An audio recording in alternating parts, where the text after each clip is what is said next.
अंग्रेजों ने जो इस देश को लूटने की एक व्यवस्था शुरू की, दुर्भाग्य से वो व्यवस्था आजादी के 50 साल के बाद भी चल रही है। और मैं जब ये कहता हूं कि आजादी के 50 साल या गुलामी के 500 साल, तो उसमें वही मुख्य बात है। अंग्रेजों के पहले फ्रांसीसियों ने, फ्रांसीसियों के पहले डच ने, और डच लोगों के पहले पुर्तगालियों ने भारत में लूट की जो व्यवस्था कायम की थी, वही लूट की व्यवस्था आज भी चल रही है। और उसके मैं आपको कुछ ठोस उदाहरण देना चाहता हूं। अंग्रेजों ने इस देश को लूटने के लिए क्या किया, उसका एक छोटा सा उदाहरण देके मैं मेरी बात कहूं। सन 1813 का एक दस्तावेज मेरे पास है, लंदन की पार्लियामेंट का। लंदन में उस जमाने में हाउस ऑफ कॉमन्स चलता था, उस जमाने में हाउस ऑफ लॉर्ड्स नहीं होता था। तो हाउस ऑफ कॉमन्स में लंदन में एक बहस शुरू हुई। क्या बहस शुरू हुई? बहस का टाइटल यह था, how to Christianize India. London में अंग्रेज लोग अपने पार्लियामेंट में बैठकर, वहां के बड़े बड़े नेता इस बात पर बहस कर रहे थे 1813 के सन में कि हिंदुस्तान को ईसाई कैसे बनाया जाए। और इस बहस को जो चलाने वाला सबसे बड़ा अंग्रेजों का नेता माना जाता था, उसका नाम था विलियम विल्बरफोर्स। तो विलियम विल्बरफोर्स भाषण दे रहा था सन 1813 में ब्रिटिश पार्लियामेंट के हाउस ऑफ कॉमन्स में, और कह रहा था कि हिंदुस्तान को ईसाई बनाना हमारा सबसे पहला काम है। तो ईसाई बनाने का तरीका क्या होगा? तो उन लोगों ने जो पार्लियामेंट में बहस चलाई, उस बहस में से उन्होंने 3 बातें तय की और एक प्रस्ताव पारित किया। प्रस्ताव क्या पारित किया? प्रस्ताव यह पारित किया कि हिंदुस्तान को ईसाई बना देना है, हिंदुस्तान को क्रिश्चियन बना देना है।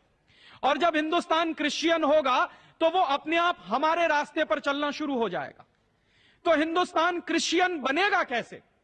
इस पर ब्रिटेन की पार्लियामेंट में बहस हुई, और उनके नेताओं ने आपस में जो बहस की, उसके दस्तावेज मेरे पास हैं।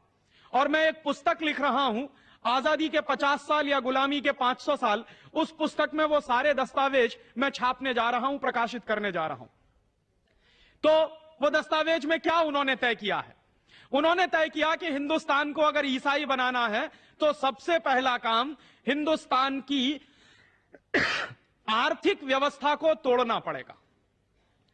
हिंदुस्तान में ये जो संपत्ति है, ये जो धन है, इसको लूटना पड़ेगा और हिंदुस्तान को गरीब बनाना पड़ेगा।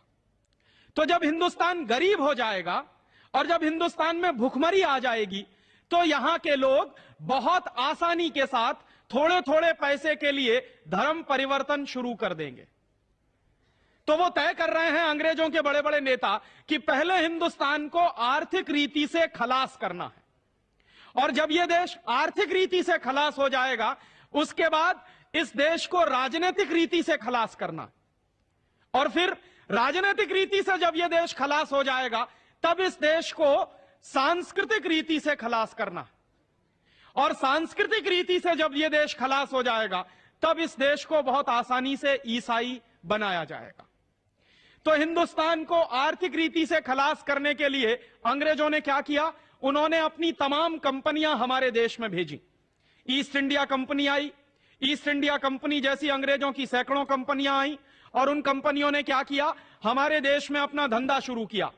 तो क्या होता था कि अंग्रेजों की कंपनियों का माल बिकता था और हिंदुस्तान के गांव-गांव में अंग्रेजों का माल बिकने लगा, और जब हिंदुस्तान के गांव-गांव में अंग्रेजों का माल बिकने लगा, तो हमारे देश के लोग अंग्रेजों का माल खरीदने लगे, और अंग्रेजों का माल खरीदकर हमारे देश का पैसा लंदन जाने लगा।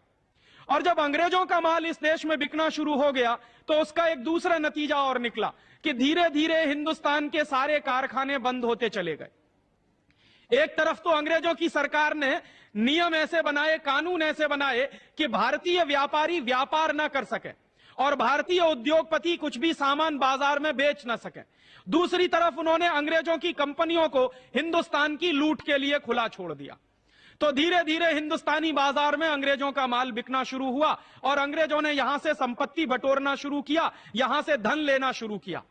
अंग्रेजों के कुछ आंकड़े बताते हैं कि ईस्ट इंडिया कंपनी उस जमाने में हमारे देश में जब धंधा करती थी, उसका कुछ माल बिकता था, तो एक साल में ईस्ट इंडिया कंपनी यहां से करीब 70 करोड़ पाउंड के बराबर की संपत्ति ले जाती थी। ये 70 करोड़ पाउंड की जो संपत्ति जाती थी उस जमाने में, आज से लगभग 200 साल पहले, ये कितनी होती होगी? अगर आज के हिसाब से हम हिसाब लगाएं तो 70 करोड़ में 56 का गुणा करना पड़ेगा, क्योंकि एक पाउंड में इस समय लगभग 56 रुपया बैठता। तो करोड़ों रुपए की लूट हमारी होती थी। अंग्रेजों ने एक दूसरा काम और किया कि हिंदुस्तान के व्यापारियों का माल हिंदुस्तान के बाजार में बिकने ना पाए, इसके लिए उन्होंने हिंदुस्तानी व्यापारियों पर तमाम तरह के टैक्स लगा दिए। हिंदुस्तान में अंग्रेजों की सरकार ने टैक्स लगाया, जो सबसे पहला वो था एक्साइज का tax, excise duty. Excise duty क्यों लगाई उन्होंने कहा कि हिंदुस्तान के व्यापारी जो माल बनाते हैं उस माल के उत्पादन पे कर लगाओ। फिर उसके बाद अंग्रेजों ने एक दूसरा फैसला किया कि हिंदुस्तानी व्यापारी जो माल पैदा करते हैं उस पे कर देंगे, और फिर उस माल की जब बिक्री होगी बाजार में तो उस पर भी कर लगा दो। तो उन्होंने माल की बिक्री पे सेल्स टैक्स लगा दिया। और उसके बाद एक तीसरा कर लगा दिया अंग्रेजों की सरकार ने कि जो माल बाजार में बिकेगा और उससे जो मुनाफा कमाएंगे हिंदुस्तानी व्यापारी, उस पर इनकम टैक्स लगा दो। तो पहले एक्साइज टैक्स लगाया, फिर सेल्स टैक्स लगा दिया, फिर इनकम टैक्स लगा दिया, फिर अंग्रेजों की सरकार ने 2 टैक्स और लगाए। एक टैक्स उन्होंने लगाया टोल टैक्स।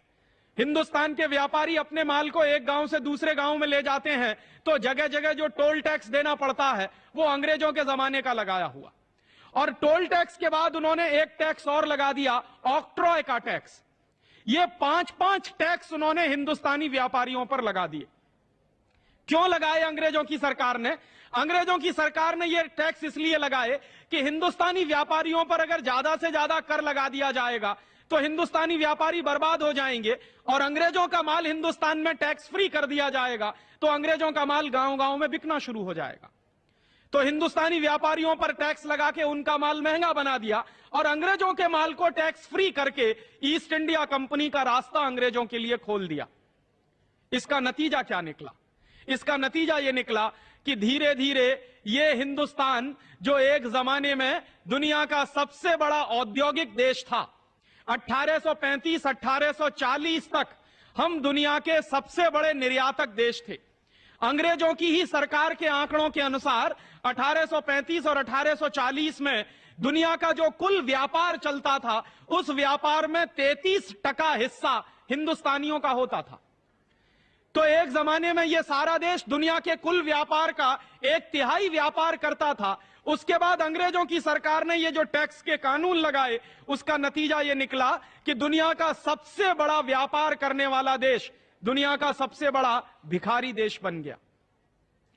दुर्भाग्य हमारा क्या है?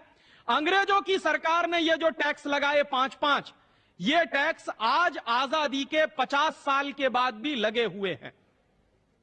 और मेरे मन में यही प्रश्न उठता है कि अंग्रेजों की सरकार ने इस देश पर इनकम टैक्स लगाया, अंग्रेजों की सरकार ने व्यापारियों पर एक्साइज की ड्यूटी लगाई, अंग्रेजों की सरकार ने व्यापारियों पर टोल टैक्स और ऑक्ट्रॉय लगाया, तो अंग्रेज तो चले गए 1947 में, तो ये कानून भी चले जाने चाहिए थे टैक्स के।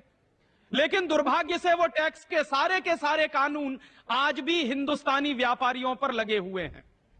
जिस तरह से अंग्रेजों के जमाने में हिंदुस्तानी व्यापारियों से टैक्स वसूला जाता था, वैसे ही आजादी के 50 साल के बाद भी यह काम किया जा रहा है। और इसलिए मैं मानता हूं कि अभी शायद आजादी आना बाकी है। और उन टैक्स के कानूनों के कारण जिस तरह हिंदुस्तानी व्यापारी बर्बाद हुए थे, वैसे ही आज हो रहे हैं। आज भी क्या चल रहा है?